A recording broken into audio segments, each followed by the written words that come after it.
Allah kan menciptakan manusia ini nanti dari 4 ragam. Satu, tanpa ayah, tanpa ibu, Nabi Adam. Jelas kan? Coba, siapa ayahnya Nabi Adam? Siapa ibunya Nabi Adam? Nggak ada. Allah ingin berkehendak menciptakan manusia pertama. Ya, langsung kun fayakun, jadi Adam. Ya, kalau ada ayah ibu berarti bukan manusia pertama. Ya kan? Jelas ya? Berarti Adam tuh. Kan? Dari sisi ayah saja, dari laki-laki, nggak ada unsur perempuan, nggak ada ibunya. Sayyidah Hawa. Sayyidah Hawa kan diciptakan dari apa? Dari tulang sulbinya Nabi Adam kan? Tulang rusuknya Nabi Adam. Ya kan? Coba lihat An-Nisa, Quran surah 4 ayat 1. Ya ayuhan nasu taqu rabbakumul ladzi khalaqakum min nafsin wahidah. Adam wa khalaqa minha. Dari bagian Adam tulang rusuknya itu zaujaha, istrinya. Muncul Hawa.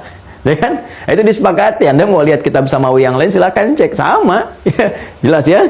Jadi Hawa kan dari apa unsurnya? Dari bagian laki-laki gitu kan? Artinya dari ayah saja tanpa adanya ibu. Kan? Awas jangan aneh nih, kan kita yakini Al-Quran, mungkin belum tahu ya. Masa sih? Bukan, belum tahu. Kita sampaikan, jelas. Dan ini sudah kita paham semua, kan diciptakan dari tulang rusuk kan, bagiannya dari situ. Yang ketiga apa? Ibu saja tanpa ayah, Nabi Isa. Ya kan? Nabi Isa kan ibu saja, Maryam alaihissalam. Bapaknya siapa? Nggak ada. Jelas kan?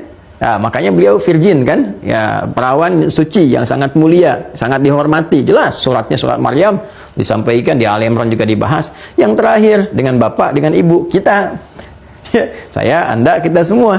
Ya, jadi ada 4 bagian nih. Makanya jangan aneh kalau ada salah satu, nggak usah aneh. Memang 4-nya seperti itu. Ya, jadi jangan sampai kita salah menilai. Oh ini karena tanpa ibu nih, misalnya kan, oh berarti jadi Tuhan. Oh jangan begitu dulu. Oh ini karena nggak ada ayahnya, bisa kok ibunya aja. Berarti diangkat statusnya, bukan cuma manusia. Ya misalnya jadi Tuhan atau anak Tuhan dan sebagainya. Terus yang ini yang tanpa ayah tanpa ibu jadi apa dong?